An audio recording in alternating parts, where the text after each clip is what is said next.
हम सतनाम के व्यापारी, कोई कोई लादे कांसा पीतल, कोई कोई लौंग सुपारी। हम तो लाद्यो नाम धनी को, पूरन खेप हमारी। पूंजी न टूटे नफा चौगुना, बनिज किया हम भारी। हाट जगाती रोक न सकी हैं, निर्भय गैल हमारी। मोती बुंद घट ही में उपजे, सुकृत भरत कोठारी। नाम पदार्थ लाद चला है, धर्मदास व्यापारी।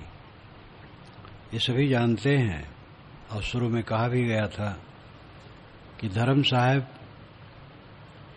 विंध्य क्षेत्र के एक व्यापारी थे, सेठ थे, और कट्टर सनातन धर्मी थे।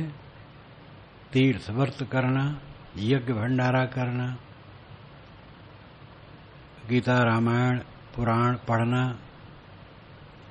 और घर में ब्राह्मण और संतों का जमघट रहना, हवन तर्पण चलते रहना, ये सब होता था। धन से धनी थे और भक्ति से धनी थे, सदाचार से धनी थे। जीवन भर व्यापार किए। जीवन के उत्तरार्ध में उन्हें सद्गुरु मिले और दृष्टि बदली,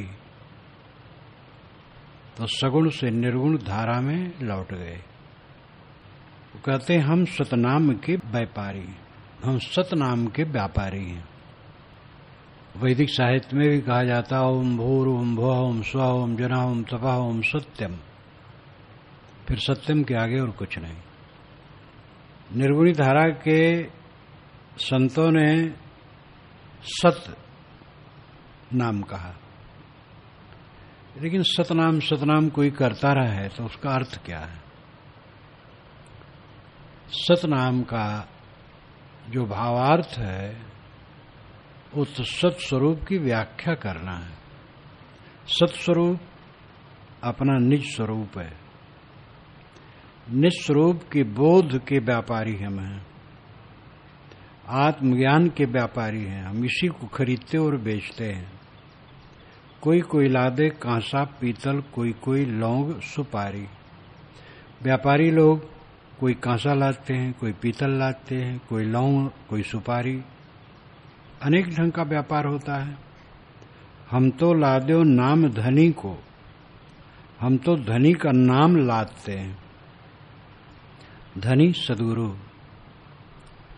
सद्गुरु का नाम, सद्गुरु का दिया हुआ नाम सतनाम, और उसका अर्थ स्वरूप ज्ञान, उसको लादते हैं। आत्मज्ञान की चर्चा करना, आत्मज्ञान में रहना, यही हमारा व्यापार है। पूरन खेप हमारी, हमारी खेप पूरन है। खेप कहते एक बार जो गाड़ी में लादा जाए। 4 खेप ले आए, यानी 4 बार गाड़ी भर भर के माल ले आए। एक बार में जो गाड़ी में लादा जाता है उसका नाम है खेप। हमारा तो हर खेप पूर्ण है। आत्मज्ञान और आत्म संतोष जिसके जीवन में है, सब समय पूरा है। ये बाहर का तमाशा शरीर के साथ लगा है और सब क्षणिक है, सब कुछ क्षणिक है। पानी की धारा की तरह बदलता रहता है। इसमें अपने मन को रमाना हद दर्जे का ज्ञान है। मन को अपनी तरफ लौटाना चाहिए, अपने में रमाना चाहिए। पूंजी न टूटे नफा चौगुना, बनिज किया हम भारी। हमारी पूंजी टूट नहीं सकती है। दुनिया की पूंजी टूटती है, लेकिन आत्मज्ञान की पूंजी नहीं टूटती है। चित्त की शुद्धि करके जो आत्मस्थ हो गया, उसका धन कभी खत्म नहीं हो सकता है। जो कुछ मिलता है वो बह जाता है, लेकिन स्वयं से अलग कोई नहीं होता है। भारतीय परंपरा कि मूल में जीवन का लक्ष्य है आत्मबोध। और ये भारतीय परंपरा तो भारत देश होने से कहा जाता है। मनुष्य का मौलिक यही उद्देश्य ही है। भारतीय परंपरा में वेदों का उद्भव पहले हुआ। वेदों के पहले क्या था पता नहीं। और वेदों में कर्मकांड, प्राकृतिक शक्तियों की उपासनाएं, लेकिन उसी वैदिक काल में समझते गए ऋषि कि ये सब निरर्थक है। प्राकृतिक शक्तियां जड़ हैं। धीरे धीरे वे अंतर्मुख होने लगे। इसलिए चारों वेदों में छाना जाए तो ऐसे ऐसे मंत्र मिलते हैं जो अंतर्मुखता की तरफ ले जाते हैं। परिद्यावा पृथ्वी सदित्वा परिलोकान परिदिशा परिस्व ऋतस्य तंतुम विततम विचृत्य तदपश्यत तदभवत तदासीत। परि कहते हैं समग्रता को। द्यावा चमकते हुए लोग, सारे चमकते हुए लोग। परिद्यावा पृथ्वी और पूरी पृथ्वी। परिलोकान सारे लोग। परिदिशा सारी दिशाएं। परिस्व स्व स्वर्ग सारे स्वर्ग। ऋतस्य तंतुम विततम ऋत के तंतु पूर्ण है सब में। नियम के तत्व सर्वत्र परिपूर्ण है। नियम से सब चल रहा है। अब यहां एकदम बिल्कुल पारखी हो गए हैं ऋषि, वैज्ञानिक हो गए हैं।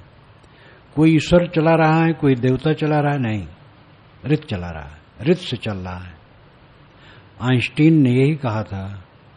जब किसी ने पूछा आप ईश्वर मानते हैं, तो कहे हां, लेकिन जैसे लोग ईश्वर मानते वैसा नहीं मानता हो। नियम ईश्वर है, नियम ही ईश्वर है। तो ऋत सर्वत्र परिपूर्ण है, लेकिन विचित्र ही जो उसको भी चीर देता है। नियम प्राकृतिक नियमों के भी और भीतर घुस जाता है, इससे ऊपर उठ जाता है। तत्पश्यत तत्पश्यत तत् नाम उसको पश्यत नाम देख लेता है। किसको? सत्य को। तद्भवत वही हो जाता है। तदासीत वही है ही। यहां आत्मा की तरफ संकेत है। और इसका सारा अर्थ यह हुआ कि सारा विश्व प्रपंच विश्व नियमों से चल रहा है, और जो इससे लौट करके अंतर्मुख हो जाता है वो आत्मा को देख लेता है, वही हो जाता है, क्योंकि वही है ही। और ऐसे ऐसे अनेक मंत्र मिलेंगे। फिर वैदिक साहित्य में ही उपनिषदें हैं, और उपनिषदों में तो क्या पूछना, उसमें भी जंजाल है। लेकिन छांट करके देखो तो उसमें काम की चीजें बहुत हैं। अंतर्मुखता की तरफ भारतीय परंपरा का उपदेश मूल रूप में रहा है। और ये पूरे मानव की बात है। मानव परम सुख तभी पाएगा जब अंतर्मुख हो जाए। निर्गुणी धारा का तो यही जोर है। उपनिषद चिंतन, निर्गुणी धारा एक ही लाइन की चीजें हैं। एक विद्वान बौद्ध ने कहा था मुझे कि उपनिषदों से ही हम लोग थोड़ा समता ले पाते हैं और एकता आती है। पूंजी न टूटे नफा चौगुना। आत्मज्ञान आत्म शांत की पूंजी टूट नहीं सकती है। दुनिया की वस्तुओं में जिसका चित्त अवलंबित है उसकी पूंजी टूटती रहेगी, लेकिन जो अंतर्मुख हो गया है उसकी पूंजी क्या टूटेगी। वनिज किया हम भारी। धर्म साहब कहते मैंने भारी व्यापार किया, अंतर्मुखता का व्यापार किया। हाट जगाती रोक न सकी हैं। जो हाट के जगाती हैं, बाजार में टैक्स वसूलने वाले हैं, रोक नहीं सकते हैं। निर्भय गैल हमारी, हमारा रास्ता निर्भय है, अंतर्मुखता का है, चाहिए ही नहीं। जहां चाहना शांत हो जाती है। पुत्र ऐषणा, वित्त ऐषणा, लोक ऐषणा, तीन ऐषणाएं हैं। पुत्र इच्छा, पुत्र की इच्छा, इसलिए वित्त की इच्छा, धन चाहिए। जब ये दोनों हो गए तब लोक ऐषणा, लोक में हम प्रसिद्ध हों। ये 3 माया जाल है। जिनकी पुत्रषणा समाप्त हो गई और वित्त ऐषणा समाप्त हो गई और लोक ऐषणा समाप्त हो गई, वो उसका रास्ता निर्भय है। मिलने छूटने वाली वस्तुओं में भय आता है, मिलने छूटने वाली वस्तुओं से ऊपर हो गया। अब भय कहाँ है? इसलिए हमारा रास्ता निर्भय है। मोती बुंद घट ही में उपजे, सुकृत भरत कोठारी। मोती धन ये बूंद बूंद करके घट ही में हमारी उपजता है, वहां टैक्स वैक्स कोई नहीं लगा सकता है। मोती का बुंद क्या है?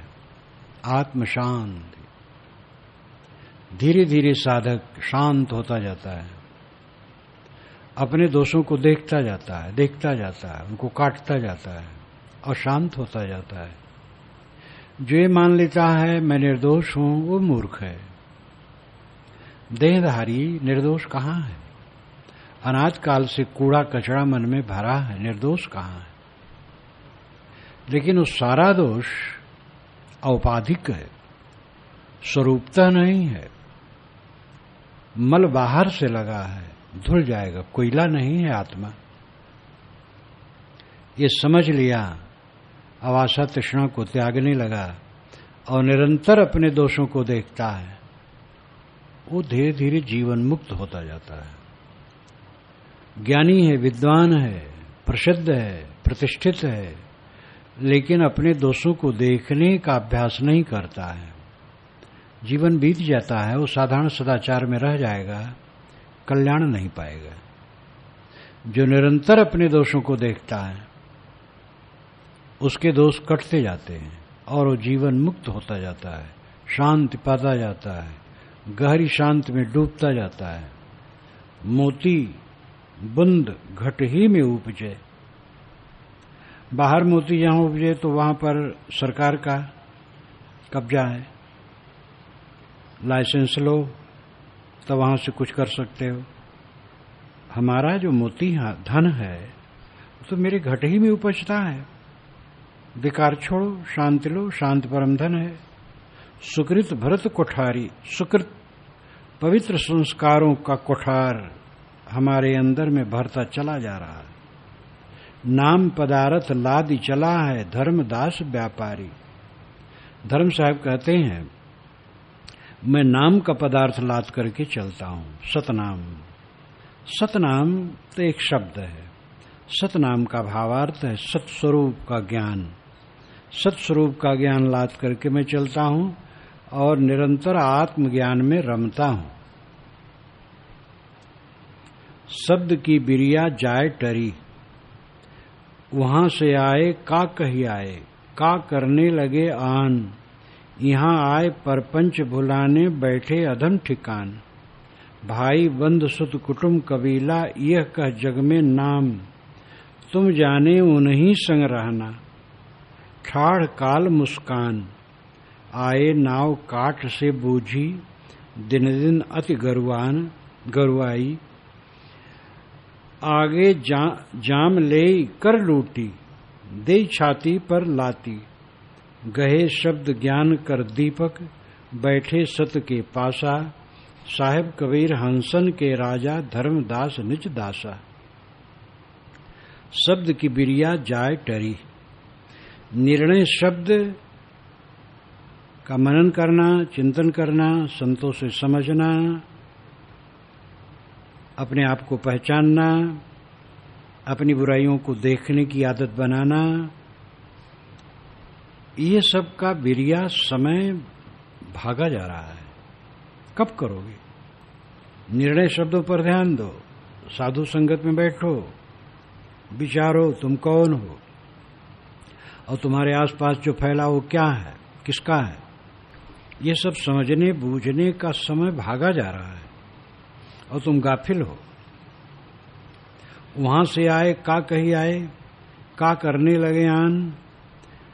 यहाँ आए परपंच भुलाने, बैठे अधम ठिकान। ये भारतीय परंपरा में पुरानी मान्यता है कि जीव जब गर्भ में आता है तो भगवान से प्रार्थना करता है कि हे भगवान, हम यहाँ बड़े कष्ट में पड़े हैं, हमें यहाँ से निकालो। हम जन्म लेंगे तो हम आपका भजन करेंगे, दुनिया में भूलेंगे नहीं। ये वहाँ प्रतिज्ञा किया, लेकिन ये अभागा यहाँ आया, प्रपंच में भूल गया, अवधम ठिकान में जाके बैठा, जहां विषय वासना, कुकर्म, राग, द्वेष, कलह, लड़ाई झगड़ा, विवाद, नीच जगह में जाके बैठ गया। ये पुरानी मान्यता है। पलटू साहब की वाणी में भी ये कई बार आती है बात। ये एक मान्यता का प्रवाह है। वास्तव में संतों ने जीवों को चेताने के लिए ये कल्पित बात गढ़ी है। कल्पना के आधार पर कई बातें संतों ने चेताई है, लेकिन उसमें फिर भ्रम पैदा हो जाता है। बहुत दिन की बात है, 30 वर्ष से पुरानी होगी। मैं कलकत्ता में था तो लखनऊ से एक बड़े विद्वान का लेख गया पार्क पर, तो कबीर पर उन्होंने लिखा था, तो उसमें भी लिखा मान्यता अनुसार कि कबीर साहब को जंजीर में बांध के गंगा में फेंक दिया गया।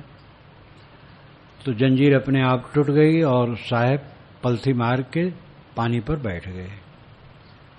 तब मैंने उनको पत्र लिखा, क्या अपने आप जंजीर टूट सकती है जो बांधी रहेगी? अब मानो उसमें कोई गलती हो तो खुल भी सकती है, लेकिन कोई मनुष्य पानी पर बैठ सकता है पलथी मारकर? तो उन्होंने उत्तर लिखा कि कुछ कल्पना के आधार पर भी बातें की जाती हैं। उसी अंश को मैंने कर दिया था, फिर वह पारखी ढंग से लिख करके भेजे, तब मैंने छापा। तो इससे कुछ समझाया तो जाता है, लेकिन पीछे अबोध शुरू हो जाता है। इसलिए इसी जगहों में ये मैंने टीका में बताया, यहां भी बताया, पलटू साहब वाणी में भी बताया कि ये लोक मान्यता है। माता के गर्भ में जीव अचेत रहता है और वहां कोई ऐसा कष्ट नहीं रहता है, पड़ा रहता है। वेदों में तो आता है कि माता के गोद में गर्भ में जैसे मैं सुख से सोता रहा, हे देव, वैसे मैं सुख से सोऊं। आगे चल करके वो थोड़ी थोड़ी हो सकता है चेतना आती हो, तो डॉक्टर विशेष जाने कई महीने के बाद, लेकिन वो वहां बहुत दुखी रहता है, ऐसी बात नहीं है। और दुख का घर तो है ही है, सकड़े में पड़ा है, कोई सुख थोड़े है वहां। और वहां क्या जाने कि हम पड़े हैं तो भगवान कोई हमें छुड़ाने वाला है, उससे हम प्रार्थना करें, ये सब कुछ नहीं। समझाने के लिए एक तरीका है भारतीय परंपरा में। वहां से आए थे तो कॉल किए थे कि हम पैदा होंगे तो आपका भजन करेंगे, निर्विकार रहेंगे, और यहां आकर के प्रपंच में भूल गए, बैठे अधम ठिकान, गलत जगह बैठने लगे, कुसंग में, जहां नशा पत्ती, परस्त्री चर्चा, परधन चर्चा, बेईमानी, बदमाशी, ऐसी शराब खाना, बेशा खाना, ऐसी जगह जाके बैठ गए। भाई बंधु सुत कुटुंब कबीला ये कह जग में नाम, तुम जाने उन्हीं संग रहना, ठाड़ काल मुस्कान। भाई बंधु पुत्र कुटुंबी कबीला, यानी कुटुंब कबीला का मतलब है लंबे दूर तक सब संबंधीगण। ये कह जग में नाम, जगत में नाम कहे जाते हैं कि भाई हैं, बंधु हैं, कुटुंब हैं, कबीला है, जगत में ऐसा नाम लेकर के कहा जाता है। तुम जाने वो नहीं संग रहना, तुम समझे अब इन्हीं के साथ रहना है, अभी छूटेंगे नहीं। ठाड़ काल मुस्कान, काल खड़ा होकर के हंसता है, कैसा मूर्ख है, यहां रहना है।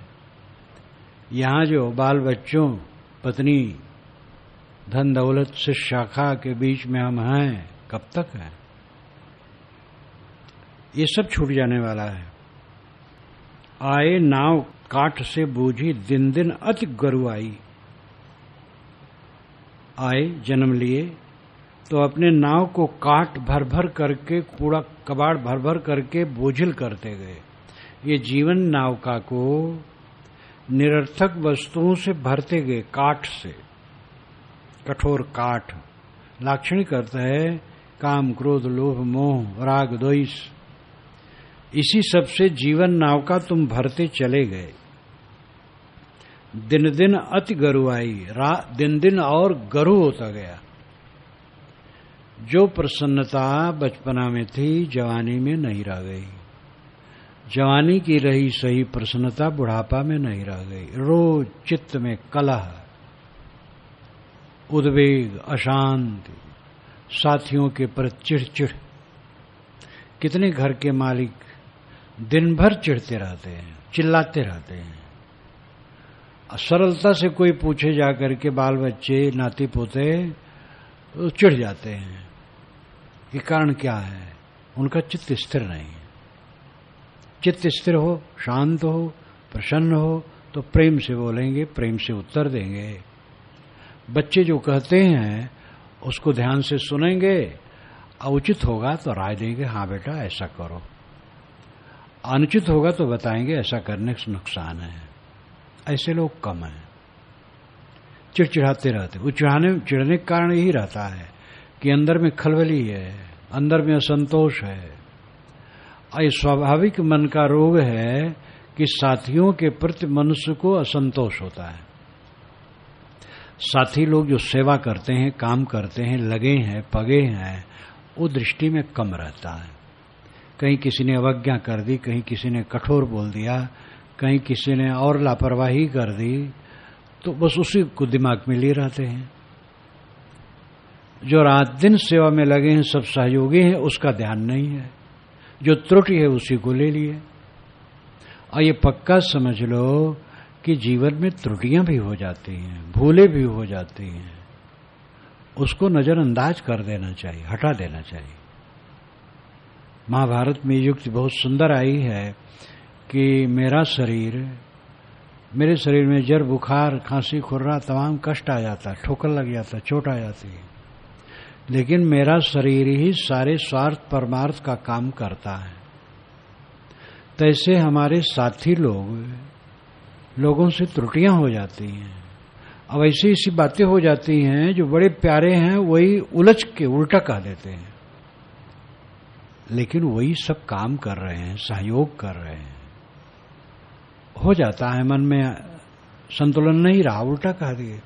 अब उसको लिए रहोगे तो साथियों से प्रेम नहीं कर पाओगे, फिर उलझते रहोगे। और ये सोचोगे यहां छोड़ के वहां चले, तो वहां छोड़ के तो वहां आदमी वैसे नहीं रहेंगे, यहां से भी खराब मिलेंगे। खराब कहीं नहीं है, हो जाता है। इसलिए जो समाधान करने की शक्ति रखता है उसी को शांति मिलती है। तो जो मालिक लोग चिड़चिड़ाते रहते हैं, घर के अगुआ, कारण है अंदर संतुष्ट नहीं रहते हैं।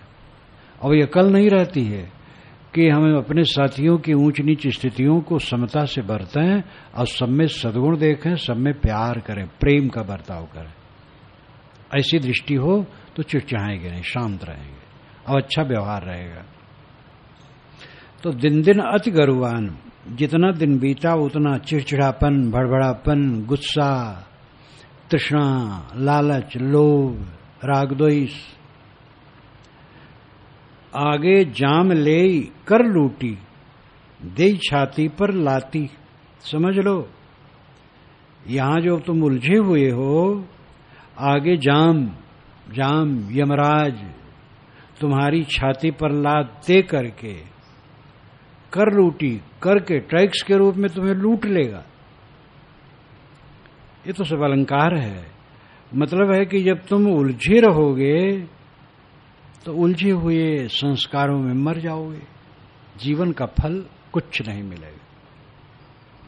गहे शब्द ज्ञान कर दीपक, बैठे सत के पासा। साहब कहते हैं मैं तो गुरु ज्ञान के शब्दों का दीपक हाथ में लेकर के सत्य के पास बैठ गया हूं। सत्य के पास बैठना, अपने पास बैठना, आत्मा के पास बैठना, आत्मचिंतन करना। मेरा स्वरूप निर्मल है। दृश्य अभाव साधना का मुख्य रूप है। साधक ध्यान दे, दृश्य अभाव। कुछ न सोचना। ये बहुत सरल है, कुछ न सोचना।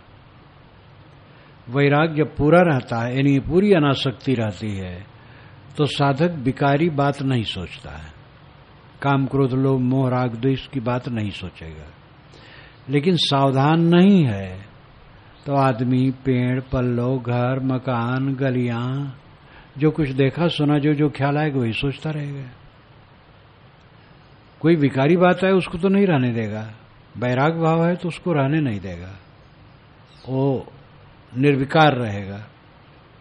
लेकिन ये दृश्य को सोचता रहेगा अगर सावधान नहीं है तो। सावधानी है तो दृश्य शांत। सावधान हो, संकल्प ही दृश्य है। योग दर्शन में कहा गया चित्त ही दृश्य है, चेतन दृष्टा है। चित्त दृश्य शांत हो गया तो चेतन ज्ञान मात्र है। चित्त दृश्य है, स्मरण दृश्य है। सारे स्मरणों को शांत रखो, दृश्य का अभाव करने को सीखो। दृश्य आत्मा में नहीं है, इसलिए दृश्य का त्याग करके अपने आप में शांत होने का काम करो। गहे शब्द ज्ञान कर दीपक। स्वरूप ज्ञान के शब्दों का दीपक हाथ में लेकर के मैं सत्य के पास बैठ गया हूं। बैठे सत्य के पासा। सत्य निज स्वरूप है। ईसा से उनके शिष्य ने पूछा था कि सत्य क्या है, तो वो मौन रहे। दूसरे समय में उन्होंने कहा स्वयं ही सत्य है। स्वयं के अलावा अपने लिए क्या सत्य है? आत्मा के अलावा आत्मा का कोई सत्य नहीं है। जो अनात्मा है सब छूट जाने वाला है और आज दिन छूट रहा है। अपना आत्मा ही सत्य है, परम सत्य है। तो अपने आत्मा के पास बैठा, ये कहने का तरीका है। आत्मा के पास बैठने का मतलब है आत्मचिंतन करना, आत्मज्ञान में रमना, अवंत में संकल्प छोड़ करके शांत हो जाना। साहेब कबीर हंसन के राजा, धर्मदास निज दासा। धर्म साहब कहते हैं कि सदगुरु कबीर हंसों के राजा हैं। हंस का मतलब है विवेकी, सज्जन, विवेकवान। विवेकवानों की वो राजा हैं। धर्मदास निज दासा। धर्मदास निज दासा, उन्हीं का दास है। ये धर्मदास सदगुरु का दास है, जो कबीर साहब हैं, जो हंसों के राजा हैं। क्योंकि हंसन का राजा मतलब है, हंस का अर्थ होता है पक्षी, एक जो उजला होता है, मानसरोवर में रहता है। और उसके लिए कहानी है कि दूध पानी मिला के रखो तो चोंच मारता है और दूध ले लेता है, पानी छूट जाता है। ये उसमें शक्ति है। ये हो सकता है काल्पनिक, ये भी हो। हंसन का राजा, यहां हंस का मतलब हुआ विवेकी। संस्कृत में हम अहम सह लिखें, अवा काट दें और विसर्ग काट दें तो हो जाएगा हंस। तो अहम सह का संक्षिप्त हंस मान लिया जा सकता है। अहम सह का अर्थ होता है मैं वह। अहम का मतलब हम नहीं, बहुवचन नहीं। अहम का मतलब मैं होता है। संस्कृत का अहम एक वचन है मैं। अहम सह, मैं वह। जो मैं चाहता हूं वह मैं हूं। हंस इसी भाव का द्योतक है। तो जो आत्मज्ञानी हैं, निर्गुण तत्व में स्थित हैं, तीनों गुणों से अति शुद्ध आत्मा में स्थित हैं, ऐसे विवेकियों के सदगुरु कबीर राजा हैं। ये धर्मदास उन्हीं का शिष्य है। धर्म साहब की वाणी में भक्ति रस भरी हुई है और ज्ञान वैराग्य उसमें ओतप्रोत है। वो कहते हैं शब्द की बिरिया चली जा रही है, निर्णय शब्द सुनने समझने सत्संग करने के समय भागा जा रहा है। जागो, ये भाई बंधु कुटुंब कबीला जिसमें रम रहे हो, इसमें रोज नहीं रहना है। राम नाम सत्य है, हो जाएगा, उताने पड़ जाओगे। अब काठ के बोझा लादे हो अपने नौका में, विकारी प्रपंच, और ये सब वासना बसी हो करके तुम दुख पाओगे इनके बीच में। हमने तो क्या किया, निर्णय शब्दों का ज्ञान दीपक हाथ में लेकर के आत्मा के पास बैठ गए हैं, आत्मस्थित में हैं और सद्गुरु कबीर हमारे रक्षक हैं जो हंसों के राजा हैं।